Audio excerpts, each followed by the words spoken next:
Deep within every human being slumbers a part that the world does not see, and which we prefer, often with frantic energy, never to look in the face. Carl Jung named it the shadow, that dark reservoir of everything we have repressed, denied, or judged unacceptable in ourselves over the years, decades, or even entire generations.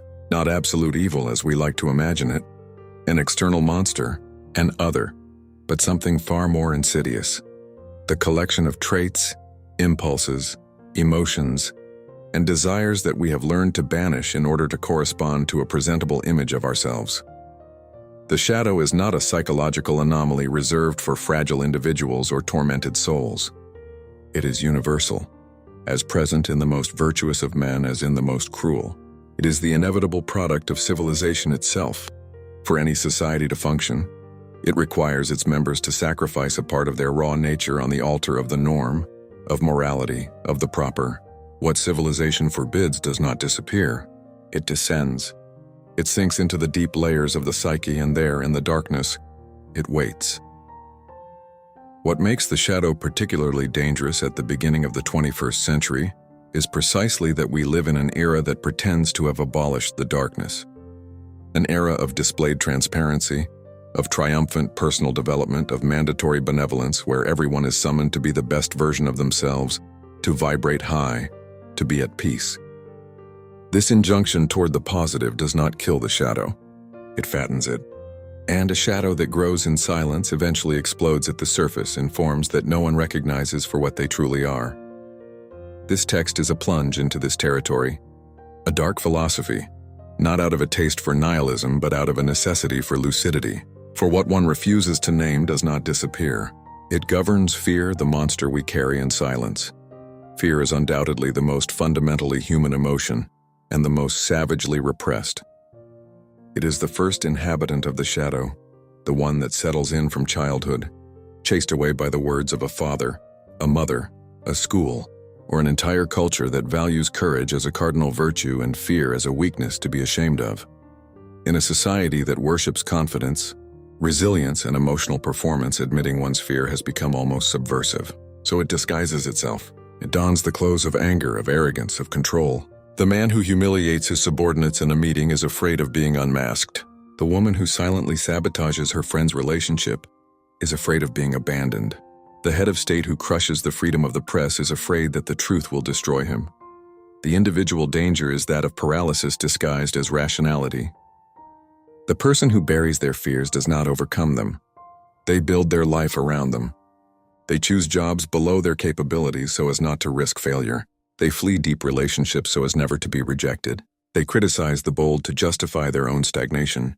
Fear in the shadow does not protect. It shrinks. It slowly transforms an existence into a prison whose bars are invisible because they are internal. The social danger is much more spectacular and much more murderous. The great movements of collective violence, fascism, pogroms, modern witch hunts, are fundamentally fueled by collective fear projected onto a scapegoat. Hitler did not invent the hatred of Jews.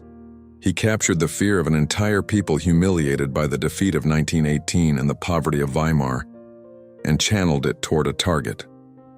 This mechanism does not belong to the past.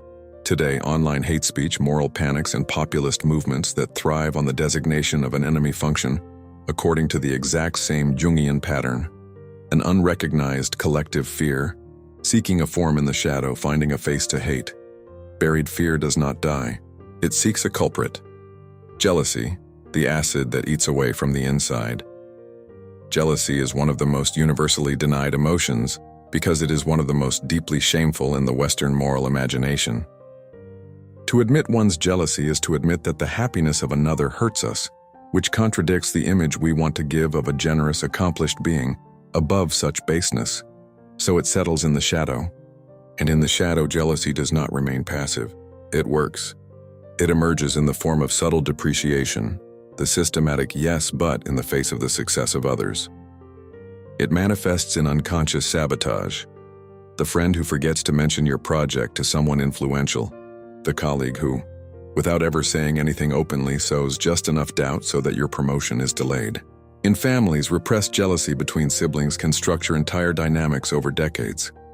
Unspoken rivalries, constant comparisons, never-named wounds that poison Christmas gatherings 30 years later. The individual danger is that of stagnation through comparison. The being gnawed by a jealousy they do not recognize spends their life measuring theirs against that of others, rather than building their own. They suffer not from their own objective shortcomings, but from the success of others. They no longer know what they truly desire. They desire what the other has. This confusion is tragic. It cuts the individual off from their own authentic aspirations, from their own path to chain them to a race they did not choose and cannot win, since the goal changes every time someone else succeeds. The social danger is that of institutionalized mediocrity. In organizations where jealousy is culturally repressed, never named and never addressed, the most talented individuals are systematically held back by those around them.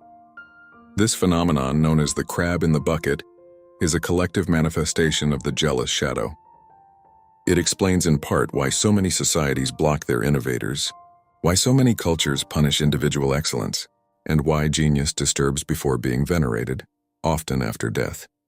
On a national scale, collective jealousy between peoples has fueled wars. The Franco-German rivalry of the 19th century, the tensions between emerging nations and established powers, the resentment of the global South toward the enriched West.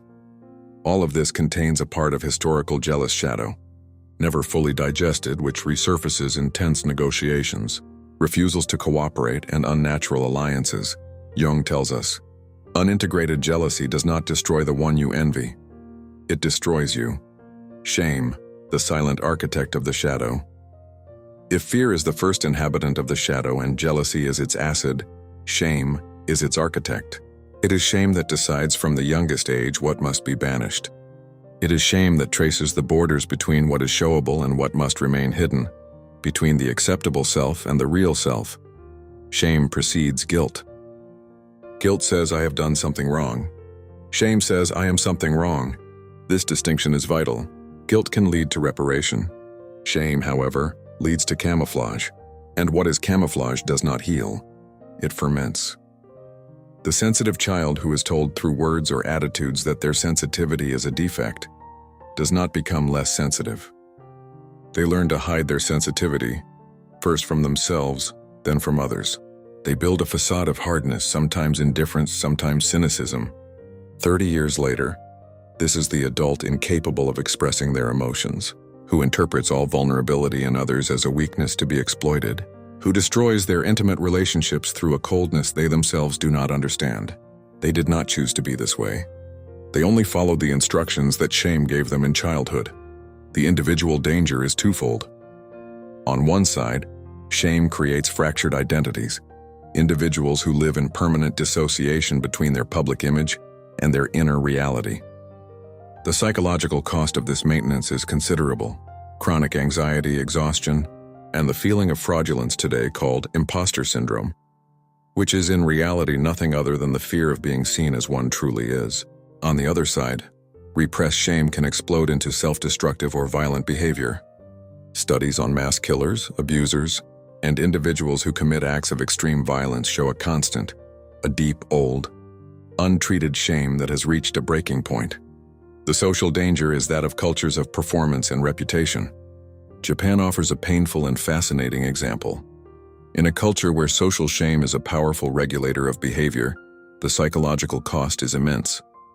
The suicide rate in Japan, long among the highest in developed countries, is intimately linked to this culture of face, where professional or social failure is felt not as a circumstance, but as an identitarian stain. In South Korea, the same phenomenon. In Western countries, shame has migrated to social networks. Cancel culture is a mechanism of industrialized collective shame, where the digital crowd inflicts an identitarian punishment. You are not someone who made a mistake. You are someone fundamentally bad, with an efficiency and brutality that the public tribunals of the Middle Ages would have admired. Shame is the slowest poison. It does not kill right away. It gnaws, the forbidden desires imprisoned energy. The shadow does not only contain what is bad in a moral sense, it also contains a prodigious vital energy. Our most intense desires, when they come into conflict with our conscious values or social norms, are precipitated into the darkness. And this is one of the most disturbing truths of Jungian psychology. What you repress most energetically is often what defines you most deeply. Forbidden desires take infinitely varied forms. Sexuality, obviously. But also the desire for power, which gentle and altruistic people refuse to admit to themselves, and which emerges in forms of passive manipulation or soft domination. The desire to destroy, that impulse Freud named thanatos, which we find in the fascination with catastrophes, in the guilty pleasure of bad news, in the attraction to fictional violence. The desire for total abandonment of responsibilities, to flee, to disappear, to drop everything, which millions of people drown in alcohol, drugs, or simply in hours of infinite scrolling that are a form of legal anesthesia. The individual danger is that of possession. Jung used this term to be possessed by one's shadow, to describe what happens when repressed desires become too powerful. The irreproachable man who leads a double life. The fervent evangelical pastor who is arrested for the very behaviors he condemns. The virtuous activist who reproduces in private the power dynamics he denounces in public. These cases are not banal hypocrisies. They are clinical manifestations of the shadow having taken control. The more rigid and idealized the persona, the more compressed and explosive the shadow. History is full of it. Ted Haggard, the American pastor who preached against homosexuality before millions of followers, was revealed as having a relationship with a male escort. Jimmy Swaggart, the televangelist who thundered against immorality, was photographed with prostitutes. These public collapses follow a perfect Jungian logic. The highest persona generates the deepest shadow. The social danger is that of repressive morality, which manufactures the monsters it claims to combat. Societies that most violently suppress certain desires do not eliminate them. They push them into the collective shadow, where they become corrupt. The Spanish Inquisition, the Puritanisms of every age, totalitarian regimes that regulate thought and desire, all have produced in their wake explosions of what they claim to eradicate. What you lock away does not disappear. It grows. And it seeks an exit. Violence and aggression the shadow exposed. Among all the inhabitants of the shadow, violence is the most universal and the most denied. Every human being carries within them a capacity for aggression. It is a biological, evolutionary, incontestable fact. We are the descendants of those who survived by being capable of killing to defend themselves, to feed, to protect. This ancestral violence did not disappear with civilization. It shifted. We live in a culture that has declared war on its own violence.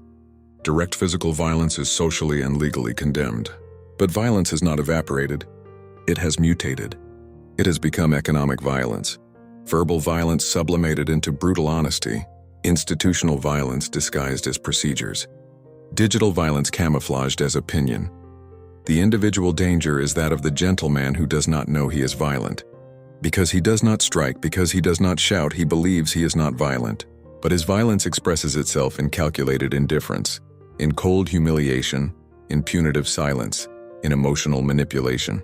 These forms of violence are often more devastating than physical violence, because they are invisible, difficult to name, and leave the victim without a reference point. They suffer without being able to say why. The social danger is what Hannah Arendt analyzed with chilling precision as the banality of evil. Eichmann was not a bloodthirsty monster. He was an ordinary bureaucrat who had simply put his violence in the shadow, behind the screen of obedience to orders and conformity to procedures. Genocides are not committed solely by sadists. They are made possible by millions of ordinary individuals who have learned not to look at what their hands, their signatures, and their silence allow. Today, this mechanism operates on an industrial and algorithmic scale. Users who harass in packs on social networks do not perceive themselves as violent. They are expressing themselves, they are defending values. Platforms that design algorithms of indignation to maximize engagement do not perceive themselves as manufacturers of violence. They are optimizing the user experience. The violent collective shadow finds in the digital world a space of expression without friction, without immediate consequences, and therefore without moral restraint. Civilization has not taught man not to be violent. It has taught him not to see himself as violent. Projection, the most dangerous mechanism. Projection is the process by which we attribute to the outside, to other people, to groups, to institutions, qualities, impulses, or desires that we refuse to recognize in ourselves. It is the defense mechanism par excellence of the shadow, and the most widespread, the most devastating. What you cannot stand in the other is what you cannot look at in yourself. The man who is fiercely indignant at the arrogance of others carries an arrogance that he has carefully camouflaged. The person who cannot tolerate laziness in others secretly fights their own urge to give up. The compulsive moralizer struggles against an internal immorality that he does not accept. The individual danger is that of a life lived in the negative, defined by what one rejects rather than what one builds. The projective individual never truly knows themselves. They perceive the world as populated by enemies, incompetents, bad people, and do not see that this picture says, above all, something about themselves. Their relationships are battlefields. They constantly seek to be right, to denounce, to correct others because correcting others is the only way they have found not to correct themselves. The social danger is systemic and potentially catastrophic. Modern politics is largely a machine for collective projection. Nationalist movements project moral corruption onto minorities or foreigners. Populisms project the responsibility for all ills onto elites. Culture wars project absolute evil onto the opposing camp. In doing so, they release the collective shadow with terrifying efficiency. Not to resolve it, but to give it a target. Every scapegoat is a shadow in search of a face. The collective shadow. When a society becomes its own monster. Beyond the individual shadow, Jung postulated the existence of a collective shadow, a shared psyche, an unconscious that belongs not to an individual but to a group, a culture, an entire civilization.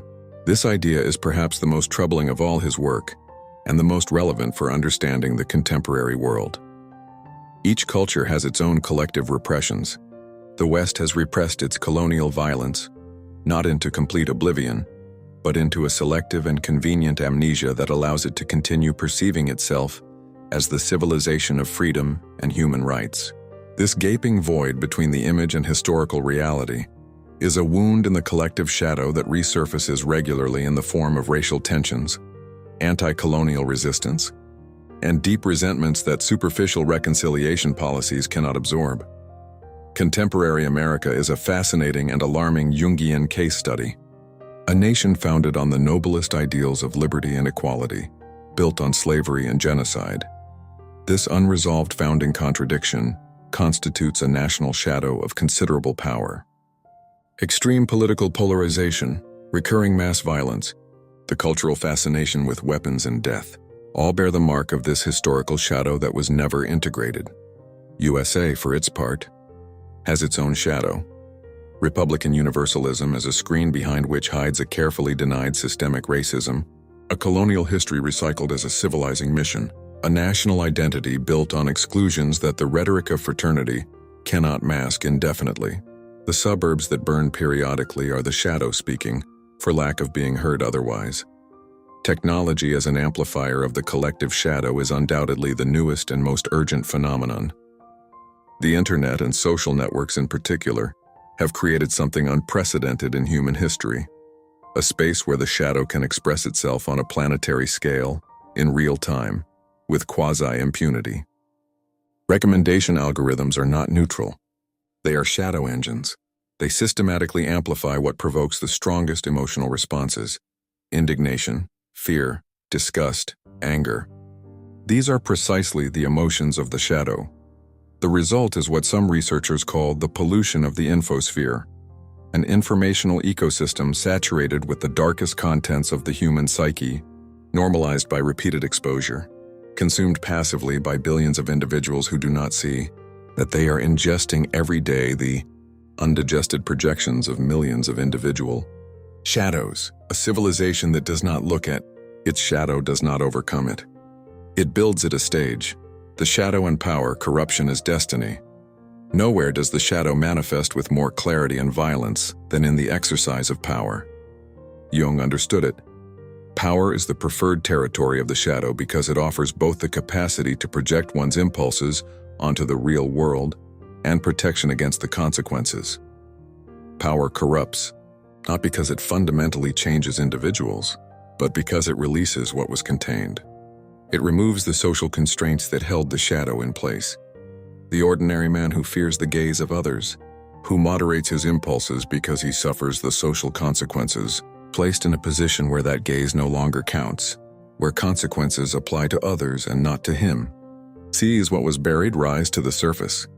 The history of abuses of power does not tell the story of a few exceptionally bad individuals. It tells the story of structures that deactivate the control mechanisms of the shadow. The pedophile priest did not become a priest to abuse, but the institution offered him absolute authority over vulnerable beings, a culture of secrecy and obedience, and a symbolic immunity, all the conditions necessary for the shadow to take control. In companies, the toxic boss is rarely someone who displayed their toxicity in a job interview. It is someone whose gradual ascent lifted inhibitions, up to the point where the shadow, cruelty, arrogance, impunity, could express itself freely. Power does not corrupt the innocent. It releases what was already there. The dark philosophy we have just traversed does not lead to despair, but it refuses the comfort of illusions. And that is perhaps its main virtue. Jung did not describe the shadow to condemn us. He described it to warn us. For the supreme danger is not having a shadow. Every human being has one. Every society has one. The supreme danger is to ignore it, to build identities, ideologies, and institutions on the refusal to look it in the face. The individual who does not know their shadow is governed by it without knowing it. They believe they choose freely, but their choices are dictated by their unnamed fears, their repressed desires, their camouflaged jealousies. They believe they are good, but their goodness is a facade behind which accumulates a violence waiting for its time. The society that does not know its collective shadow reproduces its traumas infinitely. It designates scapegoats rather than looking at its contradictions. It manufactures heroes and monsters rather than doing the difficult work of collective introspection. The integration of the shadow, what Jung called the process of individuation, is one of the most courageous and demanding acts that a human being can undertake. It does not consist in accepting the evil in oneself in a permissive and naive sense. It consists in looking honestly at what one carries, recognizing one's fears without projecting them, one's desires without denying them, one's capacity for cruelty without hiding it behind an impeccable persona. It is a work that lasts a lifetime and never ends, but it is the only work worth doing, because the alternative, continuing to look elsewhere, continuing to designate monsters on the outside, continuing to build civilizations on amnesia, produces exactly the world we observe today. Fragmented, raging, exhausted, incapable of cooperating on the existential challenges that threaten it, while its members watch screens that reflect back to them, amplified and accelerated, the images of their collective shadows. The shadow is not the enemy, but refusing to see it is giving it the world. There exists only one way out through the darkness, to cross it with eyes wide open,